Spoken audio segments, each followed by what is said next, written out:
All right, so welcome everybody. For those of you who are watching live and those who are going to watch tomorrow in class, this is going to be the first of hopefully many interviews that we have with professionals in the medical field and the healthcare field. And so we're excited about today's interview with the athletic trainer at Riverside City College. So Nate, I've known Nate for a while. We went to college together, and so you did your undergrad at the University of La Verne. And then went on to Chico and did your graduate work. Can you talk a little bit about kind of the steps that you took to get to where you are? And then tell us a little bit about what you're currently doing with your profession. Yeah, so as you said, I did my undergrad at La Verne. Got my major was athletic training, the bio minor. It's a little different now going through college, and I'll explain that in a little bit. The way it was when we were in school was you did your undergrad in athletic training and then got a graduate assistantship somewhere, so you could work your way through graduate school. I didn't feel like I knew enough when I got out of my undergrad, so I did my graduate work in athletic training education to kind of continue my education in athletic training. At the same time, I was working at Chico State as a grad assistant athletic trainer. Sounds a little bit more glorious than it was. It's really a 70-hour week for, like, I think it came out to like $3.50 an hour. And I'm not old enough to where that meant a lot. That was a lot of money. Right. So starting a college student, right? So moving on from there, I bounced around for a year, worked at a clinic, physical therapy clinic, did some high school athletic training, and then I became the athletic trainer at Chino Hills High School for 13 years. And then I moved on to Riverside City College 7 years ago. It's my 7th year. So seven years ago, and this is kind of where I'm at now. I also dabbled for 12 years as a per diem athletic trainer for a company that contracted to a major theme park in Anaheim. Usually say I worked at Disneyland for 12 years as an athletic trainer as well. So that's interesting. So I have a couple follow-ups on that. Number one, what do you do? What'd you do with all of the rings that you had from Chico State for their undefeated football team? Right. When I was at Chico State, Chico had lost football in '95. Right. So we had a championship volleyball team. I went to Alabama with our baseball team to the Division II College World Series. Lost in the final by one run. It was a walk-off bomb. It's awesome for the other team. I wish I had a little bit more football experience in grad school. Yeah. My football experience came after graduate school. Right. I got a lot of football experience dealing with really decent high school football. And now at Riverside City College, I assist with football. I work mainly with some of the other sports, but we all pitch in for football. There's 3 of us on campus, and all 3 of us do football. Everybody at RCC knows about our football team. We'll have about 20 Division I signings and 2 or 3 NFL players every year. Wonderful. So, we won state championship last year. So, good football team. Hey, Nate, awesome. you mentioned that you were at a high school. You're at Chino Hills High School for 13 years. Right? I was. So we have seen this shift in athletics in high school, that they're trying to get more athletic trainers onto campuses at the high school level. I know that CIF is pushing that. So have you seen kind of an increase in the number of people who are at a high school level doing athletic training? And so what is that field as we advance for students who might want to go into that? Yeah, so when I started the high school, forever ago, 19 years ago, there was about 30% of California high schools had somebody. I'm not going to say a certified athletic trainer, but somebody. They had somebody there. About 80% of those were certified athletic trainers. 20% were other healthcare professionals, whether EMT or physical therapists, chiropractors, whatnot. I think we've seen an increase from 30% to about 60% of high schools. At least in Southern California, we're struggling a little bit to get more of the Northern California schools involved because of remoteness. But there is a big push by the state, not just CIF, but we, as an association, we all belong to a California Athletic Trainers Association, are pushing high schools to hire athletic trainers. So we're seeing a big push in that. And I think that as long as it continues, I think it only benefits high school athletes. Good. So we're hoping we see that push go up to 100% and everybody's covered. And we're all happy. Yeah, I would agree with that. Nice. So our next question we have for you, Nate, is because you mentioned you did your undergrad in athletic training, you have clinical experience out like in the real field, grad school. What kind of ongoing training and experiences does it take to maintain your job as an athletic trainer? So athletic training is kind of a unique profession in medicine because we have a national certification. A lot of medical professionals are state board certified or state licensed or state registered. I can get into that later. In California, it's a little different. But we have a national certification. So we all have to take a standardized test. It's a nationwide test. And it's the same whether you're in California or in Maine or Massachusetts, whatever. It's all the same test. Same information. And that way there's some continuity of care across state lines. And in order to maintain that certification, I have to have 50 continuing ed hours every 2 years, usually gotten in the form of online courses or seminars. Occasionally I get CEs for speaking engagements. If I was delivering this as not an interview, but more of a speaking engagement, I would apply for 5 or 6 CEs for this. Okay. I won't because it's an interview and you're asking me the questions, but if it was my information that I had to look up and present to you or present to the students, I could kind of put in for some CEs. Whether it gets approved or not is kind of questionable, but yeah, it's 50 CEs every 2 years. It's one of the only medical professions that requires a number of CEUs. A lot of them offer CEUs to maintain certain certifications, but we're also one of the only ones that doesn't reboard every year or reboard every 5 or 6 years. Physicians all have to reboard every 5 or 6 years. In order for me to not have to take that test again, I have to just maintain with my 50 hours. So. Well, we'd always be happy to give you some of those CEUs if you want to come in and do some stuff. That'd be really awesome. The kids would love that. Yeah, I can apply every time I do a speaking engagement with new information. I can apply for 10 CEUs. So it works out for me. All right. Well, we'll be in contact. Hey, Nate. So I know, like, I went to Laverne. You went to Laverne. We went through the athletic training program, right? And so I know what it's like to be on the sideline, all that other stuff. But there's always something that kind of stands out, right? These memorable cases, something where you're like, hey, these are the good things that I tell my friends when they say, hey, you're an athletic trainer, tell me something interesting that happens. Is there any memorable cases that you can kind of share with us? Well, yeah, so there's always, you're right, there's always something. There's always something cool, whether it's bad or good. Right. I'll give you a good one. There's nothing better than an athlete, and this happened to me in graduate school, so 20 years ago. I had an athlete, not necessarily the best athlete, not necessarily going to win national championships, cross-country runner, but she just was in pain constantly in pain. And the coach kind of released her to me to kind of work through that and work with her. Non-specific pains, just general pain that a lot of runners experience. She not only did she make the top 8 in the team, but she also made it to a regional top 20 finish. And she went from being the 16th man to the 8th person on the team, top 20 in regionals, pain-free, stood up at her banquet, and the only person she thanked was me. Probably the most memorable thing I've had, and it's always good to get that and know that you have that impact on your athletes. Yeah, that's great.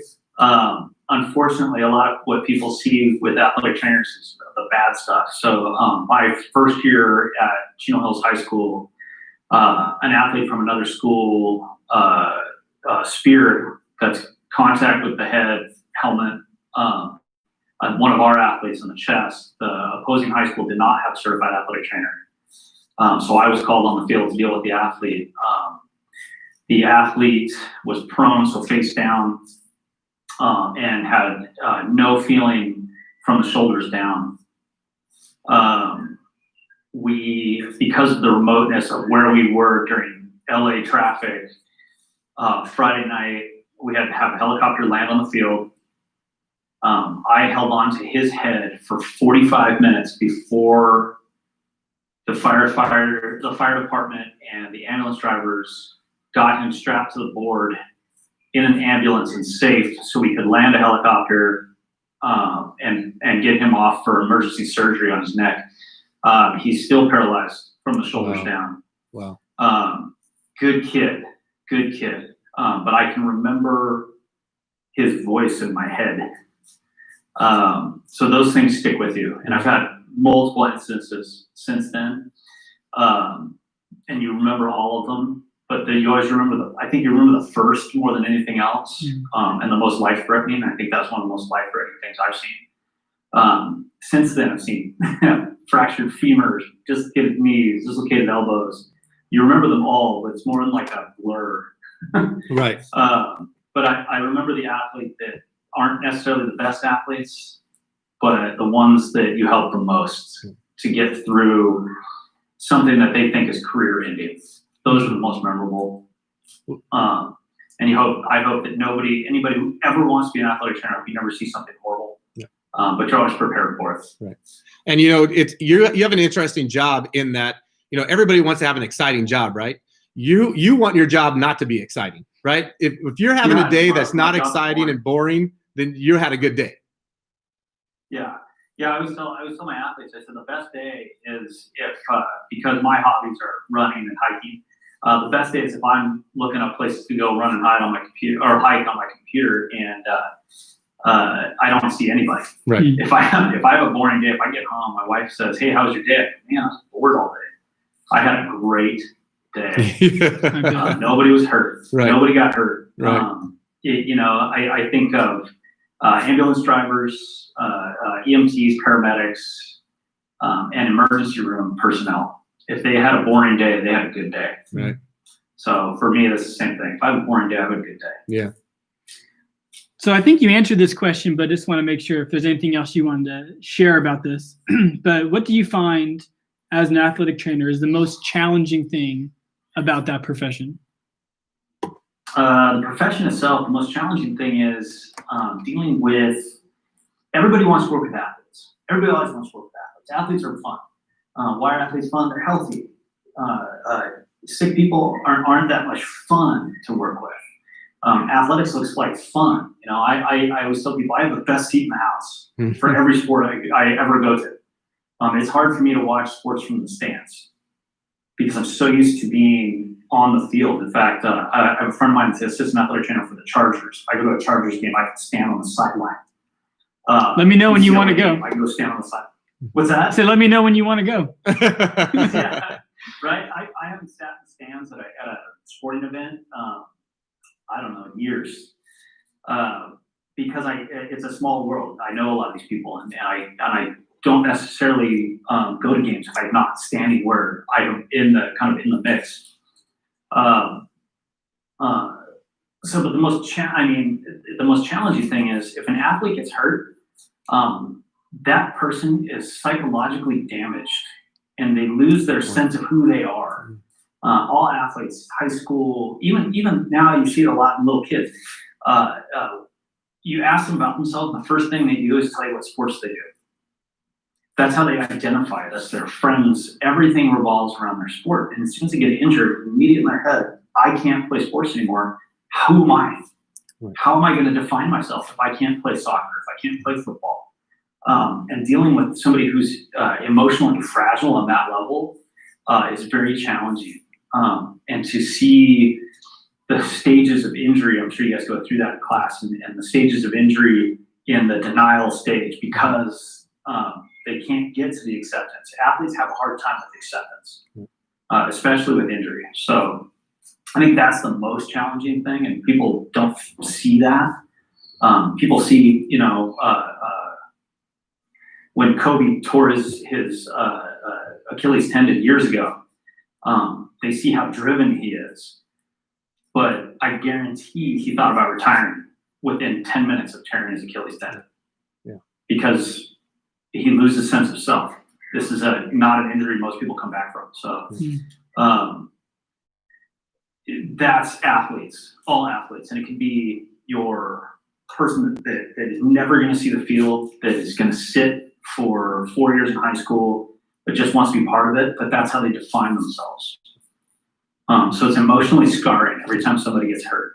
That's a great segue into our next thing.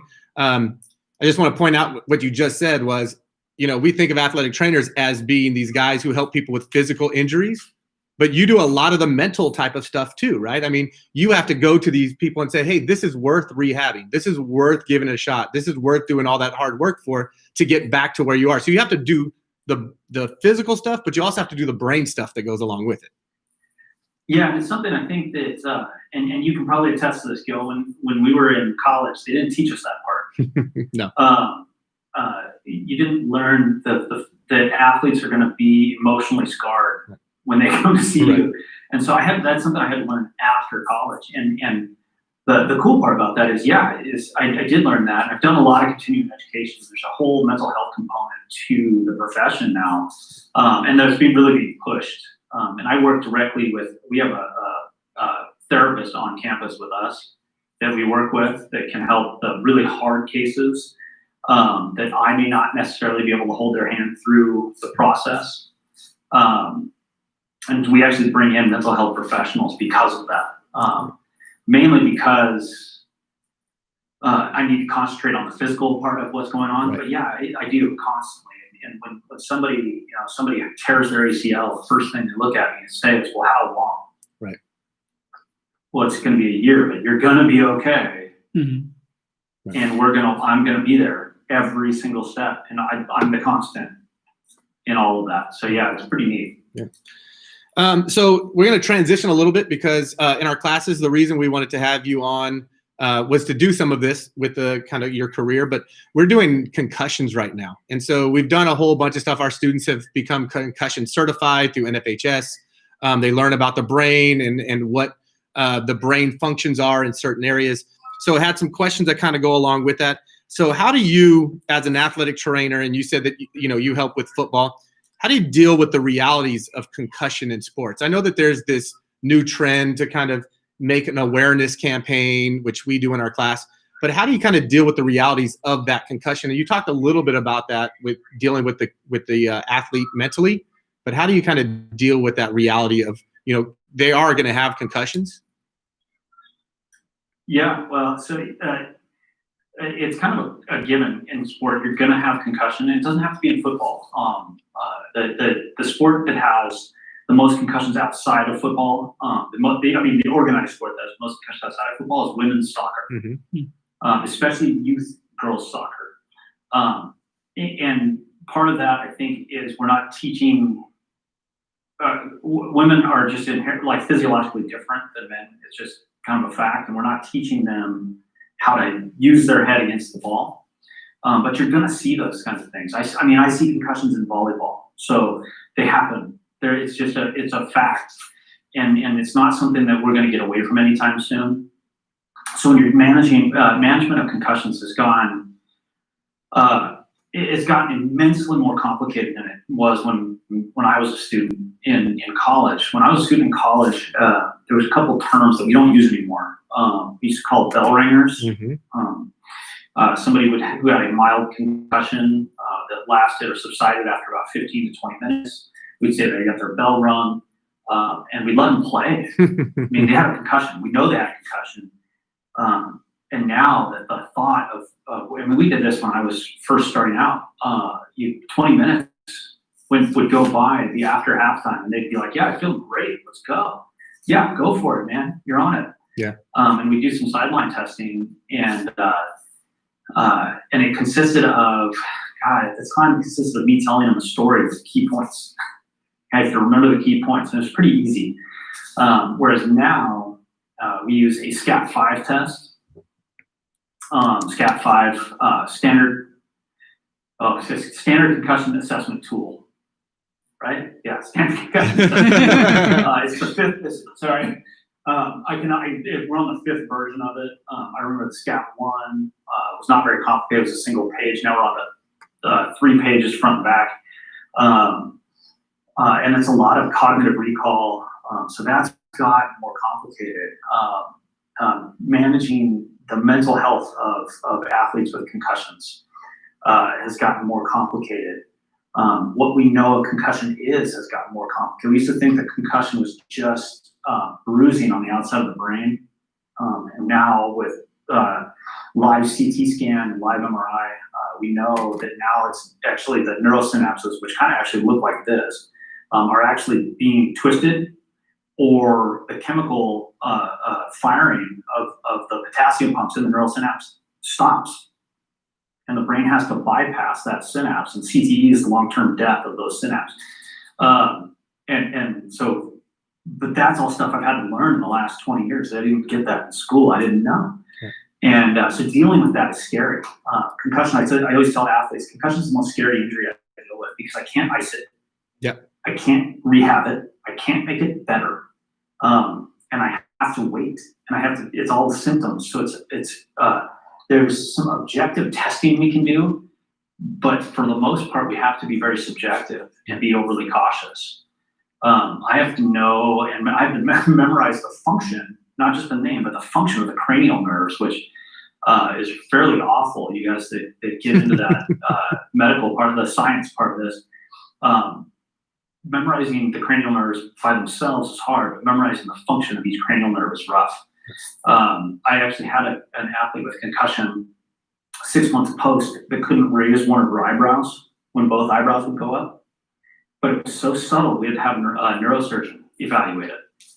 And I missed it.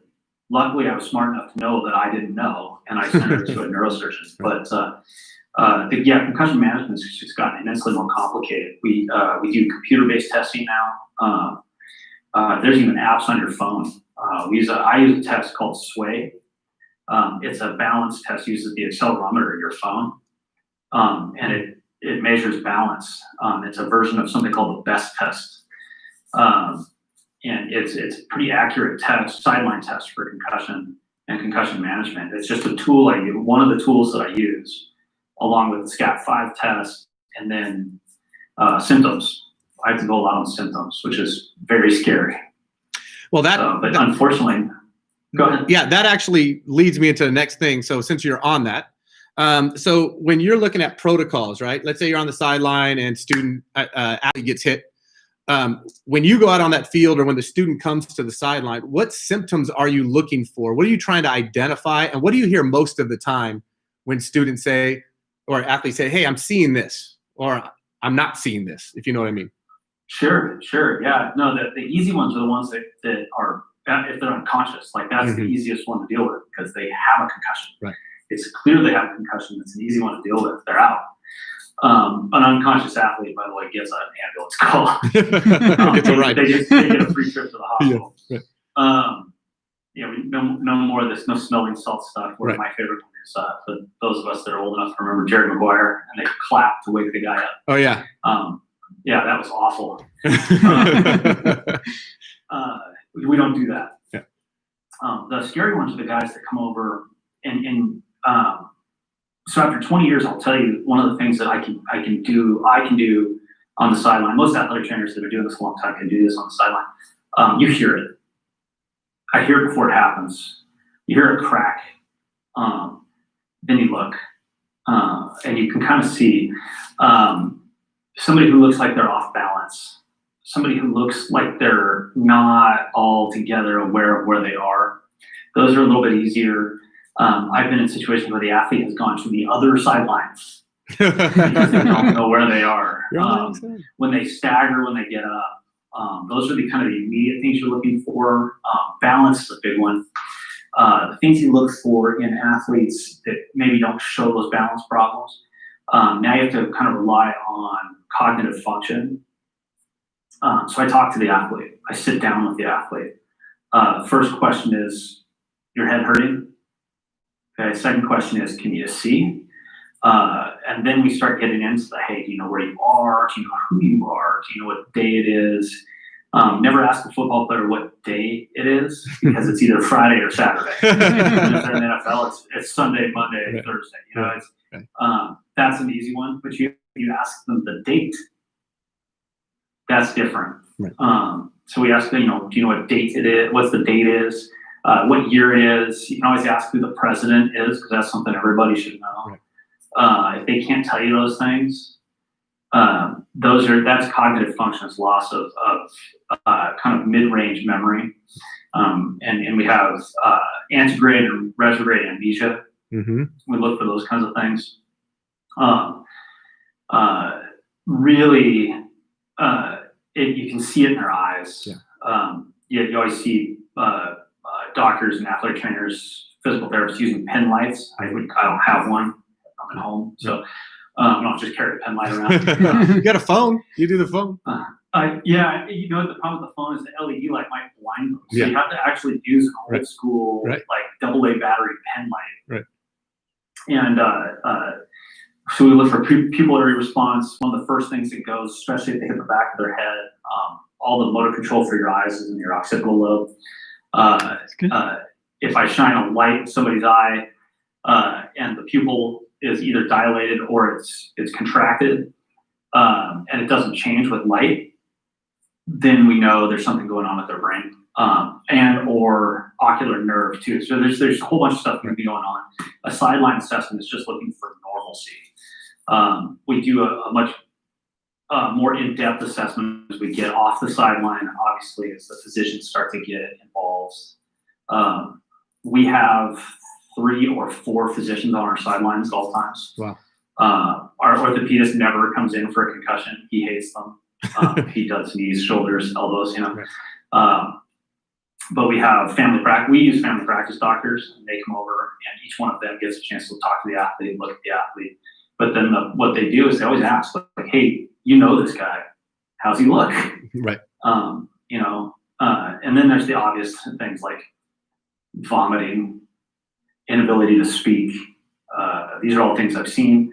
The inability to speak is a really scary one, because then the athlete gets nervous. Everybody gets nervous. So, like I said, it's gotten immensely more complex. It used to just be a 5-minute conversation. Now it's a 20-minute evaluation followed by what could potentially be 6 to 9 months of constant evaluation, and you can do some kind of therapy with them. Wow. There's some new studies out, like physical exertion may actually help heal a concussion long term. Mild physical exertion, like riding a stationary bike, that kind of thing. So we used to just make them go lay in a dark room. Right. And now we're talking. Yeah. Now the big problem is everybody's got this. You guys all have your phone in front of you, right? Yeah. This is like the worst thing you can have for a concussion. Somebody recovering from a concussion, if you get on your phone, the blue light from your phone and the constant flashing can actually make you revert back into that kind of synapse not firing correctly state, and it can make the concussion worse. Wow. Nate, you hit on some things that, you basically went over my last question, or my question. And I was going to ask you signs, symptoms, treatments, identifications, even innovations with, the different apps and things like that. But I'm glad you brought up a couple things, because in class we're dealing with what part of the brains do certain things. So we talked a little bit about, having that balance. Where does that balance take place? So we can identify kind of where the injury takes place. When I think the last time I saw a student come to the sideline and I was trying to assess them for a concussion, I see the lights are really bright, right? So we know where those centers are, right? We know where the hearing is. So being able to know where those things take place, we can kind of pinpoint at least the area of where that brain had some injury, right? Yeah, and you can kind of look at, there's different types of concussions now. This is how complex it's gotten. I mentioned the occipital lobe controlling some ocular motor function. That also includes brightness of light. So photosensitivity. Photophobia is that inability to deal with bright light. But we also are seeing vestibular concussion. So balance issues caused by these concussions that mess with the vestibular system in the ear. And they call them concussions because it is a mild traumatic brain injury. Brainstem concussions, which are probably scarier because that's all motor function. Right. And they're usually dealing with the autonomic nervous system. So it's really, that's gotten immensely more scary as well, because now we know that what's happening is not just with higher brain function, it's actually lower brain function, which makes me not want to do this job sometimes. It's pretty scary. But, I hear you. But as we're learning, it's gotten good because we can now identify and these we can get the athletes the care they need. So, well, good. So one of the final questions that we have, and we'll see if there's any questions that have been posted at this point. But in our academy, one of the things that we like to do for all 4 years of high school for them is to expose them to different medical professionals, healthcare professionals, forensic scientists, that kind of thing. But I know after I'm sure hearing this, there's going to be some kids who are interested in looking more into athletic training. And so just what is the best advice at this point in your career that you can give to a current high school student that may be considering being an athletic trainer when they grow up? For a current high school student, pay attention to your science teacher and your English teacher. That's my best advice. That's a good bit of advice. We'll send that. We're gonna go ahead and Venmo you that money a little bit later. So Exactly. we promise you. Yeah. I can. So from personal experience, I was a decent high school student. I was a little bit better college student. I didn't hit my stride until graduate school. I was mad that I got an A- in one class in graduate school. Athletic training has gone from being a profession where you just kind of toughed it out, hours-wise. I spent at least 2,000 hours in the athletic training room at Laverne, and it was not very big, not very exciting, kind of smelled funny. And now with the education has changed. So now athletic trainers have to have it's an entry-level master's program now. It is science-based. If you can get a good solid base in science, which does require that you have a good skill in writing. So you need to be able to pay attention in your science and your English classes. I can rip on math teachers a little bit. I didn't need more than basic geometry, would get you through pretty well. I actually enjoy physics, which is kind of sick in the head, but chemistry, biology, and then I write constantly. I do more paperwork than anybody ever thought we'd ever do as athletic trainers. We do paperwork constantly. So those are my advice to students is really buckle down in your sciences and pay attention to your English classes, because you're going to be writing forms constantly. We just redid all of our policies and procedures manuals for Riverside City College. This COVID has us doing a lot of writing. Even a background in legal studies would not be a horrible thing. Interesting. So, I spent a lot of time trying not to get sued. I would imagine. All right. Do you have anything else? I think that's great. I think we want to say thank you for showing up and giving our students this opportunity. And we'll definitely be in contact with you and see if we can kind of put